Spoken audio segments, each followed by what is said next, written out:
Will the Maple Leafs try to upgrade through the trade route? What assets do they have to make an impactful move? We'll discuss that and more on today's edition of the Locked On Leafs podcast, part of the Locked On Podcast Network. It's your team every day.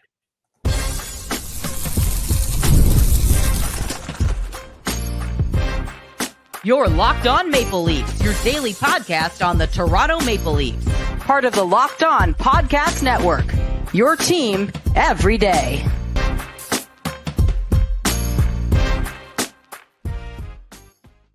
Hello and welcome into the Locked On Leafs podcast, a daily Maple Leaf-centric podcast hosted by myself, Mike DiStefano, and my co-host, Dave Morassutti.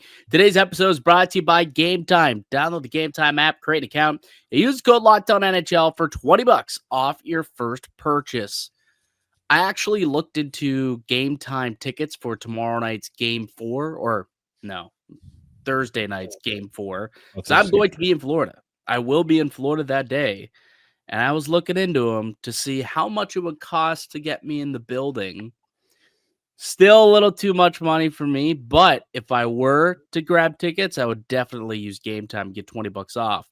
But to get into the building for Game 4 in Florida, you're looking at $500 to $600 American to get in to that building for Game 4 of the Stanley Cup Final. So I don't think I'm able to do that, but I'm kind of excited to be in Florida for, on the night of a big pivotal cup game within the state of Florida. Yeah, and the Rats will be out, that's for sure. Did you see these towels that they got cooking? Can you pull one up actually really quickly? I know we didn't necessarily plan on getting into this to start the show. Today's podcast will primarily be Leafs-centric, obviously, talking about, some trade targets that maybe the Leafs could look at if they want to upgrade at that position, especially down the middle. So I've got a big list of guys that we're going to basically the swipe right, swipe left type of deal. There's a little bit of news regarding it as well. But yeah, before we get into that, this is just ridiculous. So if you're watching on YouTube, you can see Dave just pulled up what is a rally towel that has been placed on the seats of every seat at Amarant Arena for the Florida Panthers ahead of Game 3, which is tonight or last night, I suppose, for most who are listening to this. And it's a picture of a rat. And it's got the Florida shields, and they've got, looks to be, a sword that he's holding, and they're going into the battle. But mixed into this artwork is little depictions of all the teams that they've faced along the way. So that's a lightning bolt for the Tampa Bay Lightning, whom they eliminated in 5 games. They've got the Carolina Hurricanes hockey stick and flag situation in within their stick. So they got that logo in there.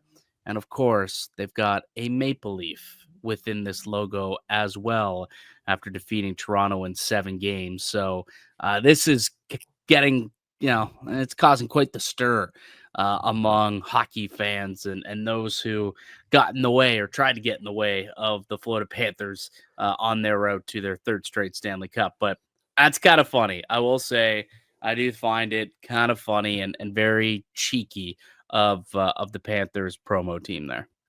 Yeah, it's quite fitting for Florida to do that with the Rats. Yeah. You could also maybe even say that was a maple leaf to represent Canada and the 2 teams that they will want to beat, not only the Leafs but the others too. Oh, you could, yeah. Maybe it's a little foreshadowing that they're throwing out there as well. It's not just looking at the past, but also maybe looking forward, and they're just beating Canada's teams. Possibly. By the time this podcast comes out, though, everyone will know the results of Game 3. I will note whoever won that game, there's a 77% chance. Those are the odds. 77% chance whoever wins Game 3 will go on to win the Stanley Cup. So, we'll see. We'll see what happens. All right, Dave, let's get into today's discussion. First and foremost, we talked last week. I think it was last Friday, actually, talked about the free agent options that the Maple Leafs had. If they decided that they were going to let Marner walk, let Tavares walk, how can they possibly spend those cap dollars to still, ice a competitive team that could be considered cup contenders. And we kind of took a look at the free agent list, and there just wasn't a lot of names that really scream out to you for a replacement, especially when it comes to the center ice position with John Tavares. You're looking at guys like maybe Sam Bennett, although it sounds as though there was a report today from Myrtle that Bennett might stick around, so that may not even be an option by the time free agency rolls around. But you're looking at like Matt Duchene, Marcus Granlund, like they're just really or Mikhail Granlund, like there just is not a lot of options now that Brock Nelson is off the table. So we said there's probably a better solution in the trade market. So that's essentially what we're going to do. We're going to take a look at some names here. Jonas Siegel, the Athletic, actually wrote about this today. So some of the names that we're going to discuss were on his trade target list. There's also some names that I, went and sought out, took a look through the rosters, and I've got some options that the Maple Leafs could possibly trade for as well. So today's topic will basically surround that and trying to make that happen. But really quickly, it's difficult to have this discussion knowing that the Leafs capital is so low. Like that's the biggest problem, I think. Like we could throw out all these names, and we'll take a look at them, but it's going to be so difficult to pull off a trade of significance given the fact that the Maple Leafs have little to no prospect capital outside of Easton Cowan. You could throw Ben Danford into the fold, and they literally have no first-round picks for the next 3 years. They only have 1 second-round pick for the next 3 years and a couple thirds. So very little in the draft pick cupboard as well. It's going to be difficult for the Leafs to make a trade without giving up something of literal substance here. Yeah, and that's like, when you look at the teams who have made trades over the years, especially Vegas and things like they've traded significant players, or they've let significant players walk out the door, right? Like they let their Conn Smythe Trophy winner walk out the door, right, in order to go and make other moves. Like when you're making these sort of deals, this is where you can't get married to your core in certain ways. You can have untouchable players like an Austin Matthews, Nylander, and things like that, but you got to be willing to make the tough moves, right, if you want to improve or find ways to make a deal work. Is that where your list ends when it comes to untouchables with the Maple Leafs? Like if you're thinking about making an upgrade and making a big push for a big time trade this summer, like are those the only 2 names to you that are going to be off limits? Probably. Like I don't know who else I would have as an untouchable. Nyes, I think, is a worthwhile conversation. Like whether or not Nyes could be considered an untouchable, I think is a worthwhile conversation there for sure. But outside of that, I think anyone else can be fair game. And, that includes, top prospect Easton Cowan, which if you want to get, you got to give. And look, the guy had an unbelievable playoff, and he probably will be a quality NHLer. But if the Maple Leafs want to speed up the timeline and get themselves a quality top 6 NHLer, they're going to have to give up something of substance. And that seems to probably be their best trade chip at this point. And that's the big question, like for the Maple Leafs. And I don't know if they're having this discussion. They probably should be. Are you willing to sacrifice the future of what Easton Cowan could be to try and trade for, somebody who can help you in the now? Like, where are you with that, Dave? Are you open to discussing a possible trade of Cowan if it means landing yourself a top 6 bona fide forward who can give you more help in the now? Well, it all depends on what we mean by in the now. Are we doing a situation where it's a guy maybe on the last year of his deal or things like that? Are you going to get somebody with some term, right, that will be around for a little bit? Like I think of like the Jake McCabe scenario, right? You go and you get a guy who's going to be there for a few years. Brandon Carlo, right? Even Scott Lawton. I know people were not happy with what they gave for Scott Lawton, but they didn't do it for a rental. They did it for a guy who at least has some term left. Well, I know 1 more year left, but that's where you have to be very careful. If you're going to make a trade involving one of your top young prospects, you got to do it for a little more than just the one shot at it. You got to get a couple cracks at it at least to maximize what you're going to get. So I'm okay with trading a Cowan if they're going to get a guy that's going to help now and be here for, maybe 1 or 2 more years after as well. There is one other trade chip that hasn't been discussed a whole lot. It was kind of percolating over the weekend within Leafs Nation. Let's have that discussion. Could a goalie potentially be in play? We'll talk about that next here in the Locked On Leafs podcast, part of the Locked On Podcast Network. It's your team every day. Today's edition of the Locked On Leafs podcast is brought to you by Indeed. You just realized your business needed to hire somebody yesterday. How can you find amazing candidates? Easy. Just use Indeed. When it comes to hiring, Indeed is all you need. Stop struggling to get your job post seen on other sites. Indeed sponsored job posts put your post at the top of the page and help you reach the right candidates fast. If you need to hire somebody like it's literally yesterday, don't put more pressure on yourself than you need to. And look, every day without the right person is a setback. That's why when Indeed sponsored jobs are posted, they help you find that right candidate right now. You can speed up your hiring process with a $75 sponsored job credit. Just go to Indeed.com/lockedon right now and support our show by saying you heard about Indeed on this podcast. Terms and conditions apply. Hiring Indeed is all you need. Welcome back into the Locked On Leafs podcast, a daily Maple Leafs centric podcast hosted by myself, Mike DiStefano and Dave Morassutti. We want to thank you everydayers who check back in to the Locked On Leafs podcast every day, Monday through Friday. And just for you new time listeners, appreciate you joining in, checking out what the hype is all about. Just a reminder, we are a daily Maple Leafs centric podcast. We go through all the way through to the end of the playoffs, through the draft, free agency, and all through the summer. So never a dull moment in Leafland. So we'll bring you podcasts all summer long on the Locked On Leafs podcast. Speaking of never dull moment, obviously the Maple Leafs are at a crossroads this summer with two of their biggest fish with John Tavares and Mitch Marner, both due to walk out the door via free agency.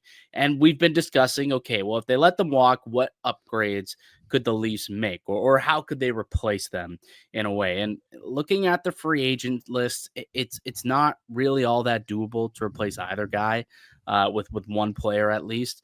But are there some potential options in the trade route? And as we were just mentioning in the previous segment, there's not a whole lot of options that the Maple Leafs have, or not a whole lot of assets that the Maple Leafs have at their disposal. Easton Cowan would probably be considered like their top asset if they wanted to make a trade. But what about one of their goaltenders, Dave? Because both Joseph Woll and Anthony Stolarz were fantastic for the Maple Leafs this season. And although I think you could look at it and say it was great having a tandem that you have belief in both players, but one of them might be used as a trade bait, or could be used as a trade bait to go out and acquire a top 6 bona fide forward who could add to your scoring punch. And let's face it, it's nice to have two goalies, but if one's going to be on the bench for half the games, for 40 games, it may be better served to go out and get a player who can give you 82 games of top 6 play. That might be a worthwhile conversation that the Leafs could have with themselves.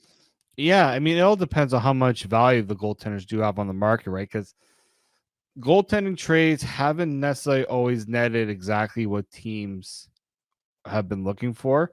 I think, I'll look into that. Keep going. I can't. I'm trying to also remember the last time a goalie trade was. I mean, Markstrom was just dealt. I'm pretty sure Markstrom got a decent return, if I'm not mistaken. But Markstrom was like a Allmark number one was traded. Yeah, bona fide number one who won a Vezina, right? Leafs, as much as as good of a year Stolarz had, he didn't play a full starter's workload, and his numbers were good, but it was also sample size versus what other guys played, right? So you got to be very careful, because sometimes, yes, it is probably more valuable to see if you can extract as much out of a trade for one of those goalies than just to have them sitting for 40 games. But you also can't say, okay, let's trade one and then the return not be seen as, as great, because then now you got to replace that goalie You got to also make sure you're confident you can replace that goalie, which they probably could. Like backup goalies, pretty easy to find. Well, I mean, not to say it's easy, but like they got Anthony Stolarz in free agency last year for $2.5 million, right? Roll the They dice did. with a proper system in front. Like most goalies prove that they can play when there's, a proper system in front of you. And I mean, Toronto looks like they might be able to give that. I'm just taking a peek to see who is available in free agency this year. To see if maybe if they go the free agent route to replace him, like Jake Allen, who's proven to be a pretty decent backup goaltender. He is available. Anton Forsberg is available. Dan Vladar is available as a potential backup. David Riddick could be had as a backup. I mean, do you still believe in Ville Husso? I don't know, but he's a guy who could be had. Or maybe Matt Murray is the guy who they believe might be able to get back to being an NHL quality goaltender who can at least give you 25 to 30 games. And then one of those two, whether it's Stolarz or Wall, can be your bona fide number one. Do you have a preference as to which one you would prefer to keep, Wall or Stolarz, moving forward? I think it's a worthwhile conversation. Like Stolarz, I think if you're going to trade one of them, Joseph Woll probably has the most value. Value because he is signed for I think 2 more years, 3 more, I believe. Is the new contract kicking now? I think so. I think it's 1 or 2. Either way, he's got a few years left, and his age right now he's not really really young, but he's also younger than Stolarz. So he's got 3 more years. 3 more years at 367. Yeah, so you got like that. That right there is what I think is a lot of people looking at that value. He's a decent deal for a team that's looking for a goalie because the goaltending market's not great. If you're looking for a goaltender this year, I think Jake Allen might be the best option on the free agent market. Right? So not, I mean, you could do a lot worse than Jake Allen, but you could do a lot better, right? Probably teams would rather go roll the dice on a Joseph Woll than go and get a Jake Allen. Yeah, in my opinion. So. Now, whether or not what they want to give up for that, I suppose, is one thing, but yes, I would think so as well. So I just think that if you're going to do it, it's got to be so there's so many things you got to make sure you're getting exactly what you're looking for in return. You can't be like, we got to make a move for trading one of our goalies just for the sake of seeing if you can get an upgrade. You got to know that you're getting something worthwhile to do it. Yeah, no, that makes sense. And whether or not they're willing to, I guess we'll find out. But I'm thinking teams like Columbus could use a goaltender. Like Dave kind of went to the well with Merzlikins multiple times, and this year .892 save percentage and .318. They're this close to making the playoffs. If they got just a little bit better goaltending, could possibly Columbus have squeaked into the playoffs? Maybe. So perhaps they look at a goaltender. Detroit has been looking for a goalie for years. If they want to take that next step, they're going to have to figure it out in net. So those are just 2 teams that you could possibly look at who could definitely use a goaltender who's looking to take that next step. Buffalo, depending on how you feel about Devin Levi, could be in that mix as well. So lots of options, or a few options at least, that need a goalie that would consider trading and giving up some decent assets for a goaltender. But I think it's a worthwhile conversation. Like sometimes it's better to have, I would say, your a second line center or a top 6 winger, goal scoring winger is probably more valuable than your backup goalie or a 1B goalie. Mm-hmm. Yeah, I agree. I totally agree. Like I don't think you can say no to a potential there, but again, you're gonna need something like that. Like if it comes out, you go and trade it for like a middling third line player. Like which you're not doing that. Yeah. Like I don't think that's necessarily like one of the names that I'm going to throw out here of the list of trade targets was like Jean-Gabriel Pageau, for example, right? You're not trading your starting goaltender for a Pageau. You're just not, right? However, if I don't know, let's throw out a team. Oh, they don't really need one, I suppose. But let's just say, for whatever reason, let's just say that the Rangers needed a goaltender. I would put him in a deal if that gave me a shot to get JT Miller as a trade target, right? So like that's the type of stuff that I'm talking about, right? You got to obviously get a quality return for it to make sense. I don't even think we need to put that qualifier out there, but whether or not they're willing to do that and have that conversation, or maybe they want to roll with the 1A, 1B and they liked the tandem and they think that that's a solution here and something that works. Maybe they don't want to screw with it. I don't know. That's a question probably for Brad Treliving and company. But on the other side, let's take a look at some more. I've got 14 names. 14 names. We're going to do a little swipe left, swipe right. Would you be interested in bringing this player to Toronto? So we'll get to that list of trade targets next here, the Locked On Leafs podcast. There's nothing like playoff hockey, the energy, the rivalries, the nonstop action. With the Stanley Cup playoffs heating up, there's never been a better time to see it live. And Gametime makes getting into the building fast and affordable. Gametime gives you last-minute ticket deals, zone deals for deep discounts, panoramic seat views, and all-in pricing with no hidden fees. Plus, ticket prices often drop the closer you get to puck drop, so you can score big without overpaying. I'm going to be in Florida on Thursday. As of now, I don't believe I'm going to the game, but I will be checking in on the Gametime app, and there's a good chance that I can pick up some sweet deals as we approach puck drop, and I'll end up getting myself into the building for game number 4, and that's because Gametime is the best ticketing app in the business. You got those zone deals. You can get the best seats at the lowest prices, and last-minute deals where you can save up to 60% off your tickets by buying last-minute tickets. Take the guesswork out of buying tickets with Gametime. Download the Gametime app, create an account, use code LOCKEDONNHL, get $20 off your first purchase. Terms apply. Again, create an account, redeem the code LOCKEDONNHL for $20 off. Download the Gametime app today. Last-minute tickets, lowest price, guaranteed. The Locked On Leafs podcast continues. Mike DiStefano, Dave Morassutti with you. So we've talked about whether or not the Maple Leafs should be in the market to trade for a player. If they want to replace Tavares and Marner, probably going to have to do it via the trade route because free agency, it's a little bleak once you get past those two players if they're not returning. So you're going to have to go to the trade route in order to upgrade or get players that could replace those guys. Let's get to the list of names who possibly could fit the bill here. Okay.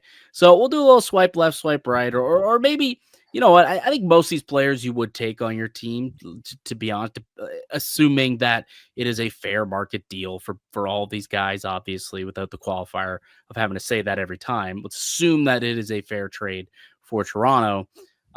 Give me maybe your excitement level from a 1 to 10 if the Maple Leafs landed this player in a fair trade. Okay.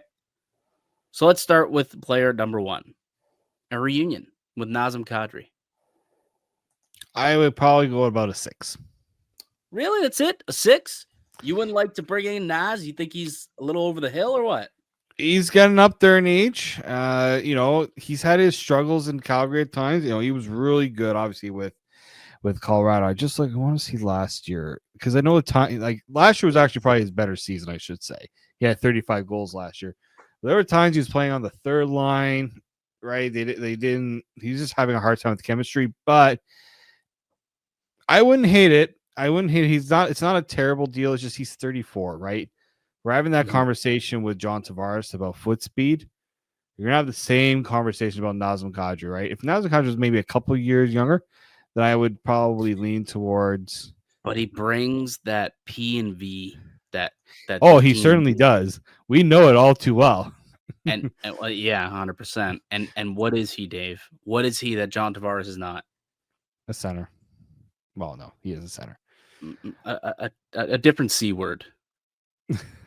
Different C word. Champion? Oh, sorry. Yes, he has won a title. I have to remember he won a cup. Yes, he did win a cup. He did. He was a big, vital part of that, and the passion he can bring, right? That DNA that we search for, and keep in mind, I'm pretty sure is Brad Treliving who gave Nazem Kadri that long-term deal in Calgary. 7-year, $49 million deal. Now he does have a no movement clause. He didn't want to leave Toronto the first time, and like I said, he's got because I know with Colorado. Brad Treliving. I did hear that Colorado was sniffing around too to see if they could have gotten a Nazem Kadri return before they did the Brock Nelson thing, but yeah, obviously that didn't happen. So, look, I will say this: there are worse players to have at $7 million a year. That cap is certainly good enough for a second line center. I'll give it a 7. I'll do a 7 just because I didn't realize he had 35 goals last year. So like the production's still there. Pretty good year. All right, Phil Deneau. Ooh. That's a 5 for me. So not that excited for Phil Deneau, huh? He's a good defensively reliable center, which probably work. But there's time like the guy's gone up against Connor McDavid how many years, right? And I remember the one time against the Leafs, he had a really good playoff, but it doesn't that really excite me. He's a borderline. I'm with you. He had 8 goals this year. People talk about Phil Deneau like he's Barkov Jr. He's not. I'm sorry, he's not. Like he's a good defensive center, but like he is a third line center to me. He is a third line shutdown center. He's not going to provide you a whole lot. He's miscasted in LA a bit. Like if LA is being honest, they need a better center option than. Well, I don't think he's miscast. Like I think that's the role he's playing is a third line shutdown center. Well, he played over 20 minutes a game in the playoffs. Well, because he's shutting down McDavid. He also had 8 points in the playoffs. Yeah, but it's because he's going up against McDavid. Like McDavid's out there a lot. All right, we're sending out Phil Deneau. But like, I mean, down the middle, their strength is Kopitar, Byfield, and Deneau coming in as their 3C, which is why ultimately, like, they may not want to deal him out because they like that depth. But if they need some cap space to do some other things, like they've lost 3 years in a row now to Edmonton, 4 years in a row, whatever it's been, they may need to just change it up, do something different, and perhaps that's what jars Phil Deneau loose and maybe becomes an option, but apparently not a very sexy or attractive option according to Dave. What about another veteran center who has a championship pedigree, Steven Stamkos?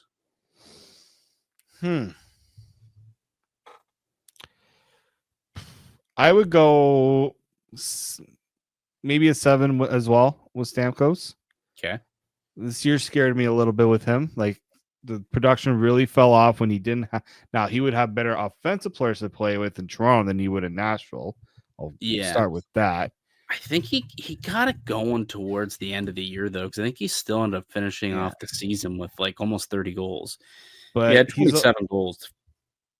But the thing is he a center? I'm not convinced he's a center.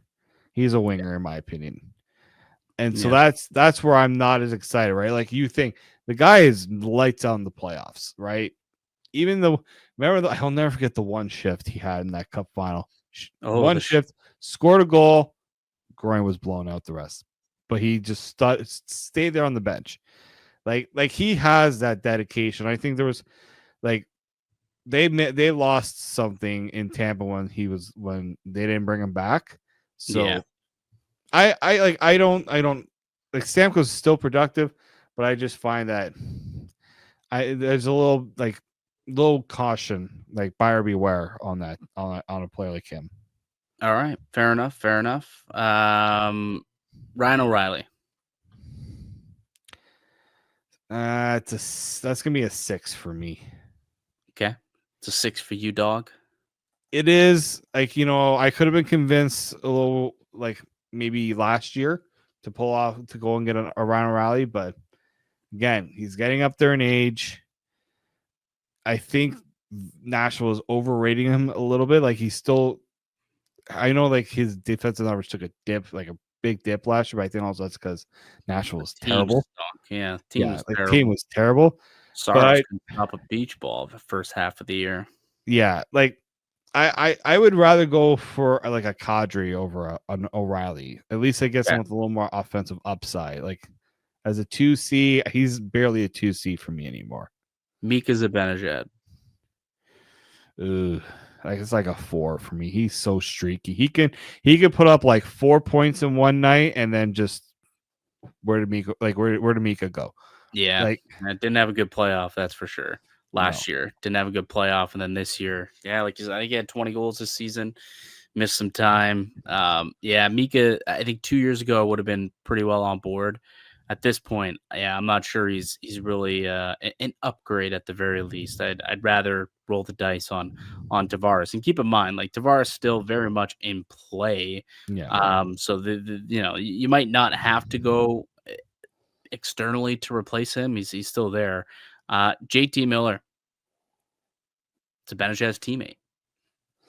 Y'all know where I'm at with JT Miller. Oh, you're like a 9-10 right with JT Miller. Like you've got the jersey ready to go if he's brought into Toronto. I'm like a 7 for JT Miller. Part of it is he's been on a lot of teams lately. How much is that? Can he gel in the locker room right? What do you mean? He's on 2 teams. He's been on the Rangers, the Lightning, the Canucks. Now back to the Rangers years again. ago. He's been with Vancouver for the last like 4 years, and I don't know. He's a good player, but you get worried about what happened in Vancouver, and then when he came to the Rangers, he helped a little bit, but it wasn't enough for the Rangers. Like they needed more. It's a big mess. Yeah, it was a mess there. I'll say that. But I mean, from the time he got in New York, 32 games, and he had 13 goals, 35 points through 32 games. A majority of that coming at 5-on-5, right? And he can play that physical game, and that's what I think you would hope you can get out of a guy like JT Miller. Like he can bring you into the fight when he's on his game. At least he's a great player, and he'd be a really good addition, I think, to Toronto. I think exactly what you're looking for, that type of guy who's got some jam, who can score, who can make plays. I would roll the dice. Like of all the players that I have here on this list, like that would probably be the guy that I'd be willing to go out and grab. And I think it's a worthwhile contract. He's making only $8 million, for the next like 5-6 years. So there's I think that's a decent contract as well. All right. How about his former teammate, Elias Pettersson? Oh, that's like a 3 for me. Really? You've already got one Swedish player you're spending quite a bit of money on. That's when he's not producing offense. What else is he giving you? Like there are times where Pettersson looks fair. Patterson. He is a better defensive player than William Nylander. He was in Selke conversations a couple of years ago before whatever has happened to his game. Like the Monstars came in and sucked his game out of him. Like at some point, because he's been brutal for the last year and a half. But like prior to that, this is a guy who was getting like Selke nominations. Where did he rank in Selke votes just 3 years ago? He was 7th in Selke voting 3 years ago. So like, it's the problem is for me, it's his contract and can he rediscover his game? Like that's a big gamble you're taking there. Yeah, but you're talking about a guy who had 102 points 2 years ago, 89 points last year. Yeah, it fell off a cliff this season, just 45 points in 64 games. And the playoffs last year, he was not good. He was brutal. Yeah, like it literally from the All-Star break onward, since the All-Star game onward, he has been a shell of himself. But there's a much larger body of work of him being an All-Star than of him being a 45-point player. And for someone who's only 26 years old, if you could somehow get him for an absolute steal because it's just not working in Vancouver and he may need a fresh start to get things back in order.